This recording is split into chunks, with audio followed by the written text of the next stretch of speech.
What's up, YouTube? I'm your host, DJ Timms, set to bring you another Warhammer 40k battle report. Returning today with the Leagues of Votann is Lane DeLong. Welcome back, buddy. Hey, how's it going? All right, Lane, so what are you bringing with us today? Well, I brought my League of Votann list. It doesn't change week to week because I've only got these 2,000 points. But to start off with, I've got two characters. I've got a Call upgraded to a High Call. I've got the Brokir Forge Master, basically kind of a tech marine, and his little squad of robot buddies. For my troop choices, I've got three squads of warriors. They've got every squad has a Magna Rail in it. Now, in addition to that, my fast attack choice, I've got a 3-man bike squad, the Hearthkin Pioneers, the hover bikes, and a 6-man squad of Hearthkin Pioneers. For elites, I've got 2 5-man squads of the Berserks. These are the close combat guys. And then to round it out, I've got 2 Hecaton land fortresses, one with a heavy Magna Rail and one with a conversion beamer. All right, sounds good. Let's get over to deployment. The mission we played was Tear Down the Icons. Lanes, tell us a little bit about that. Yeah, Tear Down their Icons. It's a diagonal deployment. It goes from the corner of one of the table corners to the halfway point.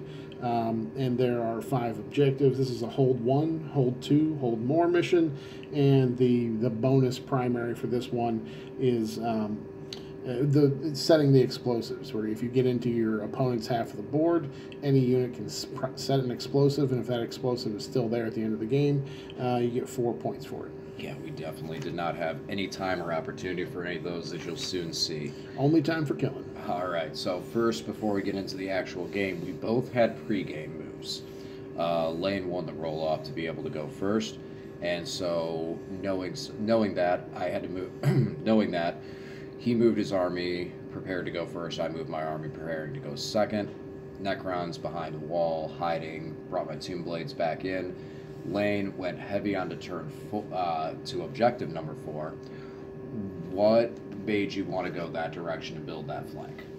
Well, I really just wanted to try and hold 2 objectives for the first part of the game here, just to score 8 points. And I knew that your army was very fast, and you're all OBSEC.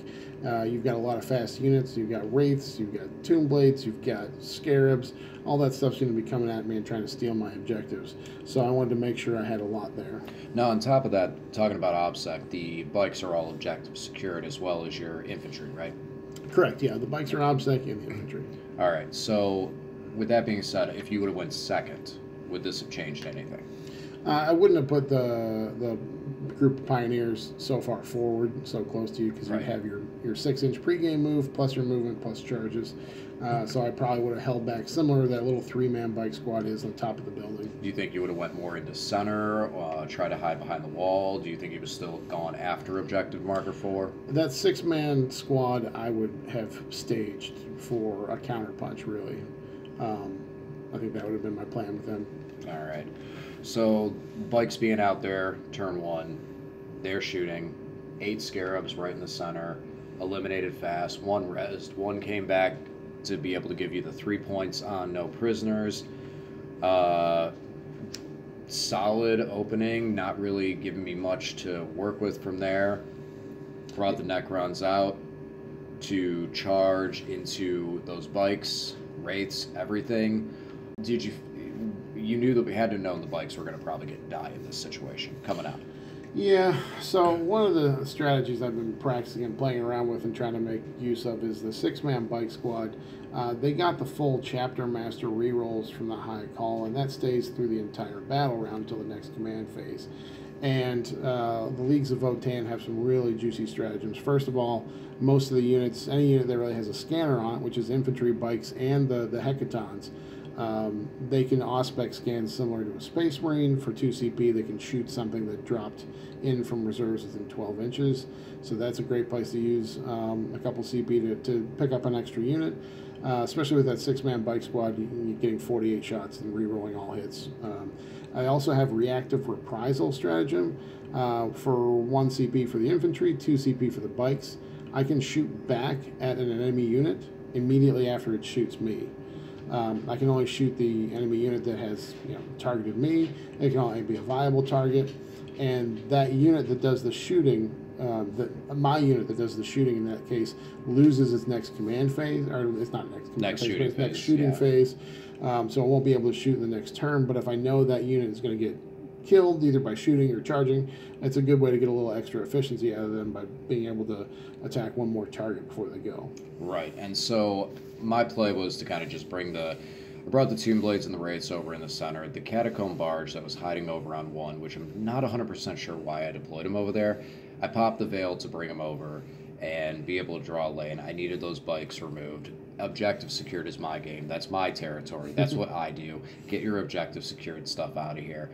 And that was something that I had to keep in my mind, was when and where do I shoot that. Tried to bait you out a little bit with some of my blasters, using the characters like the Catacomb Barges to shoot, and since I wasn't a legal target because of character rule, the bikes were not able to use the stratagem to then fire back.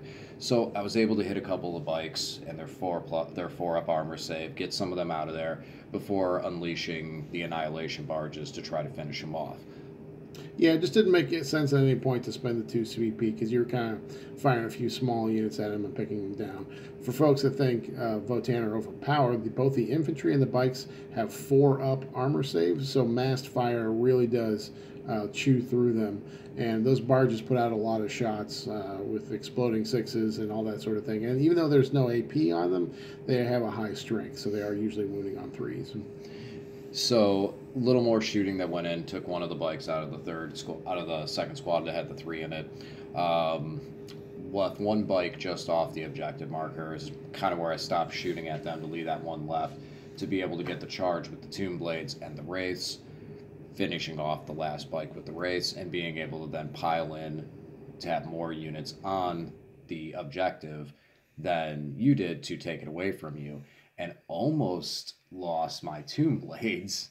As my Tomb Blades consolidated and piled into the bikes, I thought, here, I'll tag these guys. They can't fall back. They can't fall back and shoot, correct? Sure they can actually? Okay. I mean, it's a strategy. Well, yeah. Make you burn the CP. Make you burn the CP. And or keep you in combat with me. And they punched me and killed 2 of my Tomb Blades, leaving me with 1 Tomb Blade left at that point. That was silly. But hey, that's dice for you. Now we're getting over into turn 2. This is when the game is really going to start to begin. Now I'm not hiding behind a wall. Now is your time that you can start moving out and playing. So going into this turn, where's your head at? Necrons have jumped up with you on points, 5 on Treasure of Aeons, 3 on Purge. I cover half the map. My army's still alive, but I'm exposed. So where is your headspace at going into this turn? Well, I think really with Necrons, their secondaries are so strong that the way to beat them is just to kill them as fast as you can. And we had talked about this after the game. I don't think I deployed, especially my Hecatons, very well. I needed to put them a little closer so that they could get... I should have gone north with them earlier so that I could get better firing lanes shooting through the terrain in the center. And also, because of the obscuring terrain, I wasn't able to put out very many judgment tokens throughout this game from my call. She's got a warlord trait that lets her put out 2, but she has to see the units to be able to put them out there. In retrospect, she has a teleport option. I should have teleported her to that building in the northwest corner there. She would be able to see a lot more units, put out a lot more judgment tokens, and make my shooting a lot more efficient. Try and get a little more movement on the call, get her out there. I mean, she's got the character rule. What else is she going to do back there? You know, how much is she really going to provide back there? What she could be giving to an infantry squad moving up the field. Right. Could even put her in the Hecaton and let her deploy out. Yeah. Get a little extra move on her there, too. But yeah, because of the deployment on the Hecatons, I couldn't move the one as far north as I'd like to. I did pick up a few units here. Picked up one of the 2 of the barges here. It was Catacomb Barge in the center. Yeah. And the regular Annihilation Barge all the way up there in the north.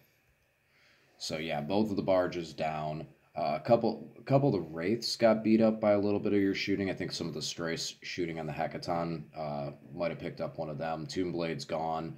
I believe that was the fall back and shoot strat off that. And then 1 scarab out of the center unit. Not really much there. Spider's going to put it right back next turn.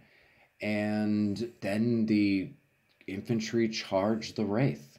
Yeah, well, we got to kill him. He's got to go away. I just had run out of stuff to shoot him with. Like I said, a lot of my units were not in great shooting positions. So, and he had two judgment tokens on him. And looks one like. wound left. And one wound left. And yeah. one wound left. So each of the Hearthkin warriors gets 2 swings, gets 2 attacks in close combat. When you've got judgment tokens on you, that means in this case with 2 judgment tokens, every 5 to hit is going to automatically wound. So when you've got judgment tokens on you, even those basic Hearthkin warriors with no close combat weapons are surprisingly strong because they can put out a lot of wounds with the judgment tokens auto wounding. Right. So moving on now for the Necrons. Necron turn 2. I'm going after objective marker 4. I want it back. No, the Hearthkin are not going to do very well in combat versus my Catacomb Barge and my Scarabs, which were able to jump up and get on them to take them out of there. Plus some Silent King shooting. Silent King decided to peek his head out and see if he could put his beams onto the Hecaton, and for future reference, that just does not work at all. Hecaton's going to shrug off 1, 4-up invuln. This, however, the King, first time we're seeing King not having the core rules, not being able to reroll for himself, and he misses both shots. So, can't do much there. But again, Hecaton's defenses alone, even if I hit, I got to hit with both, wound with both, and then you fail both the saves before I'm going to even put any damage on him at all. Right. Yeah, the Hecatons, their durability is really dependent on a couple things. First of all, in this league, I'm running Ymir. They have a 4-up invuln, which is huge. Otherwise, they would not have any invuln at all. And the other thing is that I've got the Forge Master, his unit's close to it, and so once per battle round, he can zero out a failed armor save on a vehicle within 6 inches of him. That means even if both of the beams from the Menhirs hit and wounded, and both of them, I failed both my armor saves, failed both my invuln saves, I can still zero one out. Right. So really, worst case scenario, I take, what is it, flat 5 damage? Flat 6. Flat 6 damage. Flat 6. And then my Forge Master heals for flat 4. And then you reduce damage by 1, so it's 5. No, there's no damage reduction. Oh, there's no damage reduction? Oh, okay. No, but it heals for flat 4. So effectively, it would have done 2 wounds, even if both those hits did go all the way through and damaged. After the heal, I just have taken 2 wounds. So I decided to still keep an aggressive push on you. I still wanted to get my 5 on Treasure of the Aeons. I knew that the Scarabs, as I said, were going to be able to take down those. Plus, with the Catacomb, I did take Code of Combat. With the Catacomb and the Silent King there, I wanted to pick up a couple points. Silent King was able to shoot down the bikes that were remaining and give me 2 points on that there, as well as the Catacomb was able to charge in with the Scarabs and kill the last of the Hearthkin to score 3 for killing a unit in close combat with a noble, specifically a noble. The Scarabs, when I declared their charge and made their charge, I went directly into the Hearthkin, but for the remaining of it, I moved closer to the Hecaton. So once the Catacomb finished off the Hearthkin, the Scarabs were still allowed to activate because they charged and move closer to the Hecaton, forcing the Hecaton to have to shoot at the Scarabs. I knew they were dead. Like I said before, and I'll say this again, the Hecaton's best weapon in close combat is its guns. That sheer volume of fire on these little units, you're not turning it off with the little unit. You're just focusing its fire, and in some situations, that's really, really helpful. Yeah, fun fact for the Hecaton, it's got an autocannon on the back that's got 6 shots, and then you've got your heavy weapon up on top. Either the conversion beam or the Magna Rail. There's a third option too. But the 4 guns around the outside of it, you can either take 12 shots worth of bolt cannons or 8 shots worth of beamers, ion beamers. Those are not heavy weapons. So when those guns are firing into engagement range, there's no penalty to hit. And this, Hecaton got the +1 to hit from the Forge Master in his command phase. So those 8 beam weapons were hitting the Scarabs on 2s. Yeah. Even in engagement range. Yeah. So that, I knew that was going to be the cause and effect for them. but did give me the 5 on the treasure bands, gave me board control again, being able to hold all 3 objectives, putting the Votann again 4 on primaries, and now we move into the Votann turn 3. One Hecaton moves up to block in the south. Now, that wasn't initially your play. Initially, you were going up much closer with that Hecaton and trying to take objective 1. Seemed like you were kind of handing it to me to have the Scorpex kill it and then let the Berserks get out. What changed your mind in that play? I mean, obviously not losing the Hecaton is great. Oh, I love my Hecaton. I don't want it to die. But no, I think the problem was I was realizing there was not a whole lot of targets for that Hecaton to shoot at. So, but I didn't mind if your Scorpex would come out and charge it, but I did want to get a chance at firing some overshot or some Overwatch. This Hecaton puts out 19 shots, so, and they're all pretty high strength. So even if they just hit with a couple of them, on average hit with 3, I might pick up one of those Scorpex and help make it a little easier. I knew if I got too close to that objective 1, then you would be able to charge from inside the building, and I wouldn't get to Overwatch you because I wouldn't have line of sight. Right. So Berserkers get out of the other Hecaton, the one more on the west side, and these west side Berserkers go marching forward to charge, brutalize the Catacomb Barge hard. I think he actually took a couple of high damage hits from the Hecaton where it was just like stray fire you threw into him, and it was just he didn't save anything. He was left with like 2 or 3 wounds, and the Berserkers just came in and cleaned up the scraps. It was not his day. And then the other ones to the south was just kind of setting up and getting ready to go into turn 4, getting ready to push out objective marker 1, basically. Yeah, we're trying to fight over objective marker 1, but you've got 2 units there. A unit of 6 Scorpex and a unit of 3. What are they? That was the Ophidian Destroyers. Okay, 3 Ophidian Destroyers there. So 2 units I know that would have close combat and really tear through my infantry. So at the end of this, as a Necron player, there's only one thing I could do, and that was run and hide behind a wall. Silent King falls back. Annihilation Barge falls back. Scorpex hiding. Get everything back. Clear. You pushed. Your Hecatons have lanes for days. I did move my Technomancer to center because I still wanted to be able to get my Treasure of Aeons for the turn, get enough points onto that. And I moved the Ophidian Destroyers to kind of be back and forth, playing like a little bit of like a dueling banjos. You move a little closer with your Hecaton. Okay, let me put the Ophidians to block your Berserkers from charging. And it was just kind of like us inching towards each other a little bit, like who was gonna jump first, who was gonna ready to go and attack. Yeah, it was definitely some cagey late game playing here. But if you had pushed forward more, my Hecatons are still going to wreck whatever they can see. Oh yeah. So obviously, I think falling back in this case was the right decision by you. Yeah, I needed to buy a couple. I needed just to buy the turns. You know, with how the Necron score and the objective secured, I just need to keep every extra turn that the Scorpex, that a unit is alive and on an objective marker, is just more points. That's why the Technomancer went to the center. You know, I was ready. He was done. I was ready to lose him. He popped his veil. There wasn't anything I was going to do with those units moving forward. It was either going to be they clear it or they die, and he was not going to have time, so this was his job. Plus 1 CP, I can try and make him stand back up, which is always adorable. Mm-hmm. Love every time that happens. Nope. And but now, at the end of that turn, you shot, you cleared, you charged the Catacomb Barge on objective marker 4. You're holding 2 objective markers now to get your 8 points going in on primaries, but that Necron force is severely reduced, and you have a really good push going into there. Do you feel, at this point, did you start to feel safe, like you were going to be able to push back and there wasn't really anything threatening your army at this point? Yeah, I mean, the Scorpex are strong.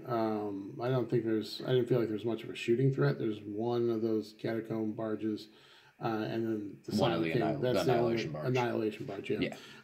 Those are the only shooting threat you have, and I wasn't too worried about that. But the Scorpex could still wreck. It was just going to be a matter of who wrecks who first.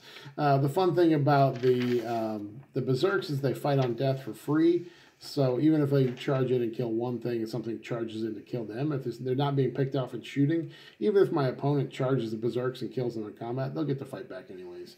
So that makes them a powerful training unit as long as they don't get picked up and shooting. Right. And so moving into 4, Votann move out.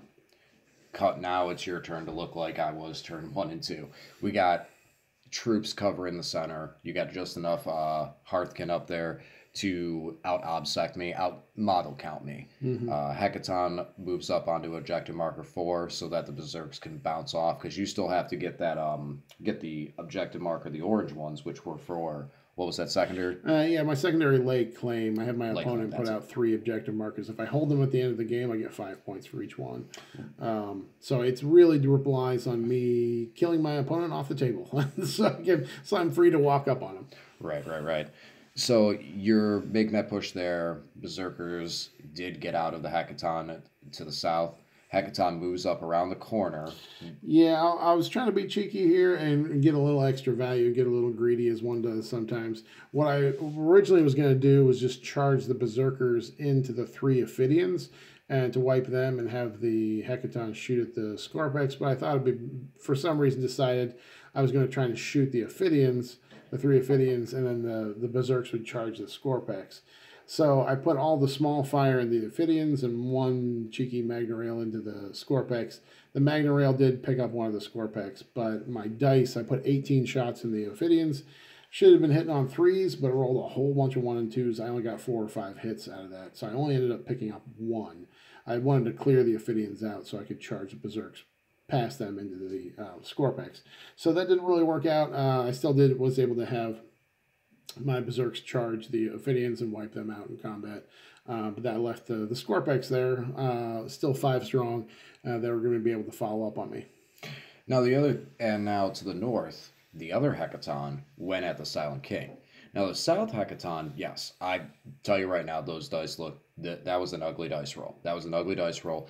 Maybe just a good dice roll in my favor or a bad dice roll in his favor might have left me with 1 Ophidian alive. I'm not going to argue the numbers on that one, but that was a really, really bad dice roll entirely. To the north, however, something that I was very surprised about was the Hecaton over there that was able to put its guns on the Silent King only picked up 1 rock and did a little bit of damage to the other one. Now, after we rolled out those dice and seeing some of the numbers and how everything went, the guns that you pack your volume with versus the Silent King still coming in at T7 actually didn't do. Has a little bit better defense against it. That big main cannon is scary. Well, I don't remember here exactly, but the ion beams on that Hecaton have a 22-inch range. I may have just been out of range of the Silent King. I apologize. I don't remember exactly. That might be true. The autocannon has a 28-inch range, so I think it was just the heavy conversion beamer and the autocannon was reaching and able to touch the king. I don't think. I apologize. I don't exactly remember, but I don't think I was able to. Either way, just bad shooting from both Hecatons this turn, which is unusual because the north one was buffed by the Forge Master to be hitting on 2s. I was shooting through the dense terrain, that square there, and the northern center part. That is dense terrain, so it wasn't egg 1 to hit anyway. So, well, yeah, that's what happens. It's a dice game, and sometimes the dice just don't work. So you have to be prepared to fall back on that. Right. And that beamer did actually bust up one of those rocks though, so because of the mortal wounds that it dishes out with it. Yeah, there's a Ymir strat. I pick 1 weapon and every hit with it does a mortal wound too. So that conversion beamer has 2 shots, but if you're more than 15 inches away, each hit counts as 2. So you could pick up 4 hits on something and 4 mortals, which is a lot of help. Well, the Berserkers to the south decided to show the Hecaton how it was supposed to be done. Moved in there, killed off the Ophidians, took the objective from me, and reducing me down to a 4 on primary going into my next turn because you took the center with the having more models out there and clearing the Ophidians, which I assumed you would get them out of there. I was actually kind of hoping the Scorpex were going to get pulled in. I figured that you didn't have enough over there to clear everything. At least I was hoping. And then if the Scorpex got pulled in, then they would be on the objective and give me the points for the objective marker and then die during my turn. Probably worked out better that they didn't. This I was down. This is turn 4. We're getting late in the game. Not many turns left, so I'll springboard everything forward. Annihilation Barge comes out. Scorpex come out. I'm going to come out to take objective marker 2. Scorpex are about to charge on objective marker 1. And King's going to try and score me some code of combat points. Also, the little character Chronomancer moves up to objective 4 because he's OBSEC. He steals it from my Hecaton. Yes, and this is about to get fun. So the Silent King puts his guns onto the Berserkers. Only is able to pick up 2. Again, shooting through that dense terrain. Plus, he's only got the 1 manure. I put the rock on the Hecaton, which was just an absolute waste. The Annihilation Barge also sharded the Hecaton. I didn't want to shoot at the units at center. I didn't want to risk Lane picking up some of the models and making my charge harder than it needed to be.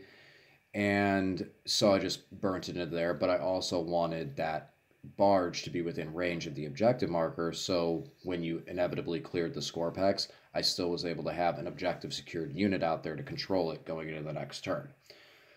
Silent King tried for a long charge, failed it.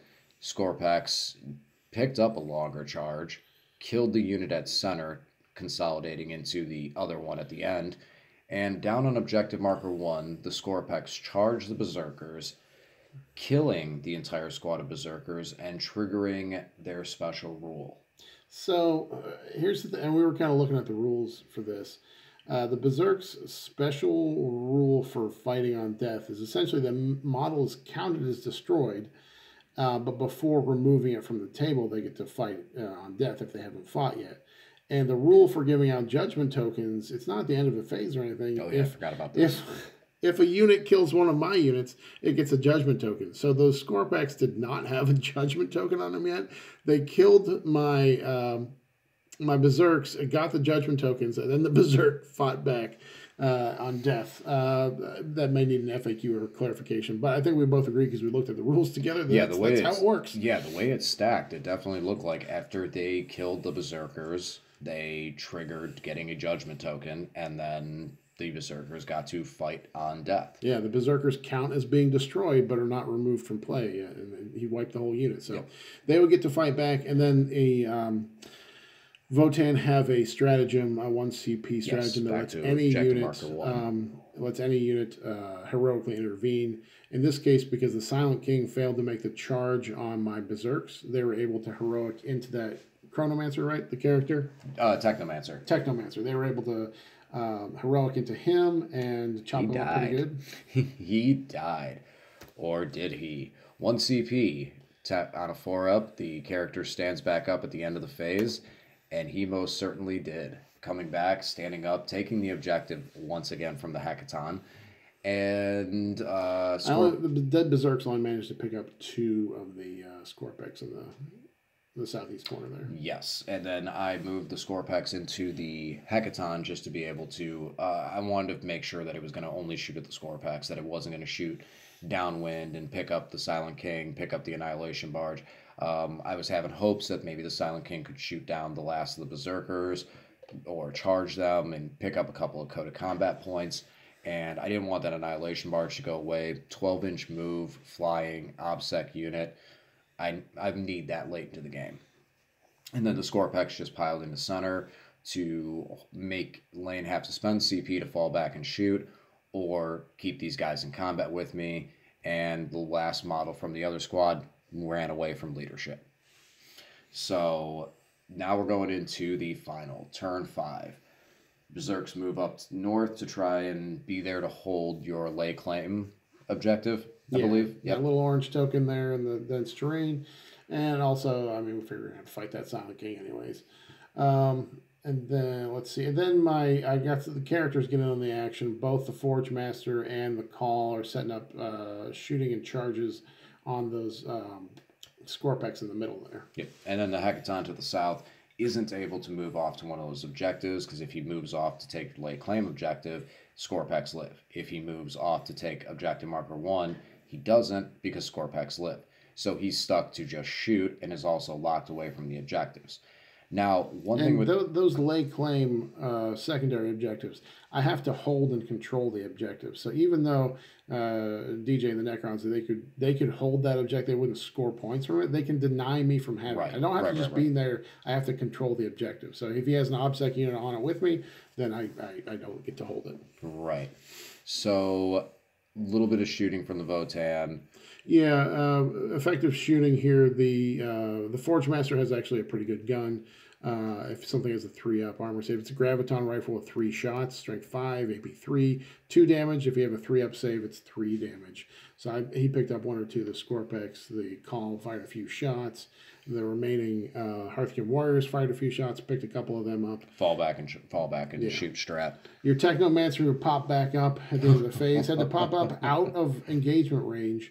And so that Hecaton with the beam guns finally got to use the beam feature. He put all his shots into put some of the shots into the Silent King, and those beams crossed over the Technomancer and picked him up, as well as picking up one of the Mineers and doing some damage. I think they obliterated him harder than they even hit the Silent King. Like, he was just right in the funnel. He took all of it. The Silent King is T7, they're strength 7 beamers, so they're wounding him on 4s, but they're wounding your character on 3s there. So, your Forge Master charges in, takes out the rest of the Scorpex in the center. Mm-hmm. He is not objective secured, so he doesn't take it away from the Barge, which was within range there. The Hecaton does control objective marker 4 up on the north. And as predicted, the Scorpex died to the Hecaton shooting to the south. So now we're moving into... Oh, and you did charge the Silent King. And beat him up a little bit, but he turned around and killed one of your Hearthkin Warriors, or your Berserkers. Yeah. I don't... I knew if I didn't charge him, he was going to charge me. So I might as well charge him, put some damage on him. He has a fight last ability that makes me fight last, but the Berserk still get to fight on death anyway. So I figured it'd be best to try and put as much damage on him as possible. So Necrons scored their primary at the end of the turn. Real simple turn. Moved up with the Immortals to get a little bit of line of sight to be able to put some shots on the Forge Master's unit at the center. Moved the Annihilation Barge. Just tagged it up there a little bit more just to be able to stay on that objective and put all the fire onto him. And the Silent King put his shots into combat and put his shots into combat. Didn't do anything. Went to the fight phase, killed the rest of the Berserkers, moved up a little bit into terrain just to posture. And Necrons were able to hold 2 objectives at the end for 8 points on primary, making the final score Necrons 81, Votann 60. Looking back on this, how do you feel your objective secured can counter or hold some of this army-wide Necron objective secured? Do you have the tools to be able to beat the Necrons on the objective secured game? And if so, when is it too much? Yeah, obviously having an entire army be OBSEC is kind of a big deal. And I've got my giant 16 wound, toughness 8 Hecaton sitting on objective, and your teeny tiny Technomancer takes it away from me. That's kind of a bummer. But there's so much in your particular Necron list. There are so many fast moving units, like we talked about, that they can get out there on objectives and take them from me. So the best way, really, I think, to have dealt with the Necrons in this situation is to kill them as fast as possible. And I don't think I did that. I didn't, like I said, in my initial deployment, I didn't quite set the Hecatons up in the best location. I should have had them deployed a little more north so that they could have clear firing lanes through that center terrain. If the Scorpex poked their heads out of that building down there, and they would be able to put a lot more damage into your army in the northern part of the board too. So I think, and again, in this, you were being very cagey with how you played, both on what you were putting on objectives, and so you didn't get very many judgment tokens throughout the game. So I think those things kind of held me back. I think if I had deployed differently, I think the game would have been a little closer. I think if I had killed you a little faster. As you can see, if this game went one more turn, my 2 Hecatons would pick up the Silent King. We'd probably would table you if you had a 6th turn, but there are not 6 turns in this game, so it doesn't make a whole sense to talk about that. But if I had gotten a little bit hotter on my killing a little bit earlier, I think it would put the score a little closer. Now, the Hackathon survived till the end of the game, but I don't feel like they were the best, the overall best performers in your army. I actually think that a lot of your weight for this game was being held on the back of the Berserkers.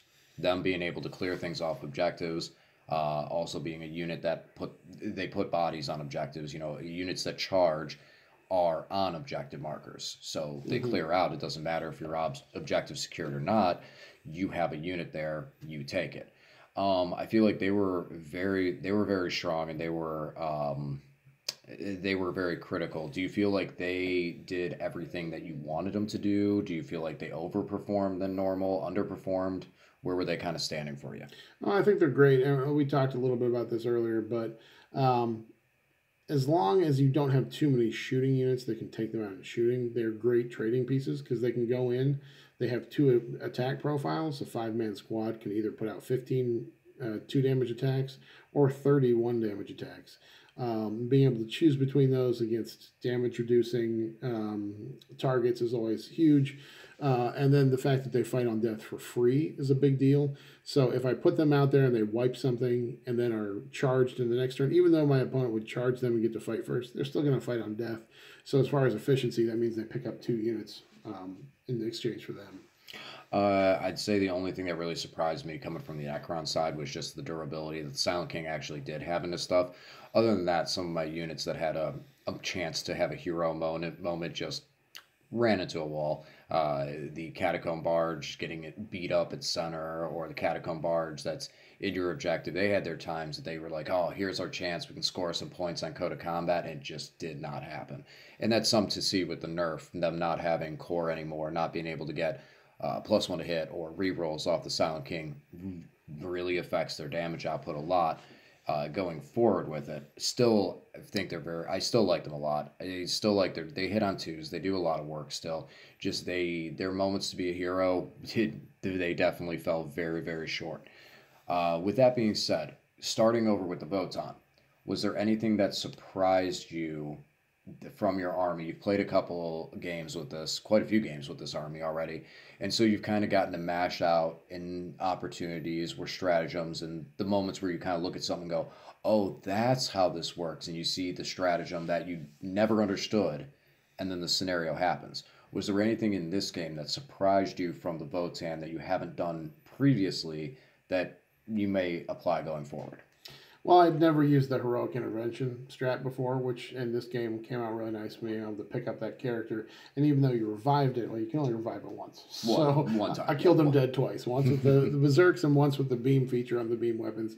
But being able to do that, I think, was huge. If I hadn't been able to do that, then he would have lived through another turn and prevented, just made things even more difficult. And again, it's 50-50 shot on that. 1 or 3, he's gone. 1 or 3, the character's gone. Yeah, and the Brokir Forge Master, his unit is just kind of crazy in the sense that he has so much value in so many different ways. He reduces one's war gear stratagem by 1 CP per game. So that's what I'm using, that beam feature that does the mortal wounds. Just every turn, if I don't have anything else to do with it, he'll make that strat free. So I'm kicking out mortals with my beam weapon. Plus his gun and his close combat attack are both really solid. Like I said, 3 shots with a 3 damage gun, or 4 swings with a 3 damage hammer. He did some work on those Scorpex in the center. Yeah, they were on very fast, and Scorpex they're very resilient. 1 CP for a -1 to wound strat. So all in all, and my Scorpex. I mean, Scorpex do what Scorpex do. Inherit re-rolling 1s to hit, and just the damage, the attacks, the volume. They can clear. They're one. I love those guys. Loved them since day 1. So. All right. If you ain't got nothing else, I ain't got nothing else. We can draw this to an end. Tune in next time for I'm not sure who our next battle port's going to be. Probably, I'm thinking I might bring some AdMech. I think I'm feeling my AdMech. Might bring them down. You said you have some Custodes, right? Mm-hmm. Sitting at home. Maybe we might look into some AdMech and Custodes. Sounds good to me. Thanks for listening, and we'll talk to you again soon.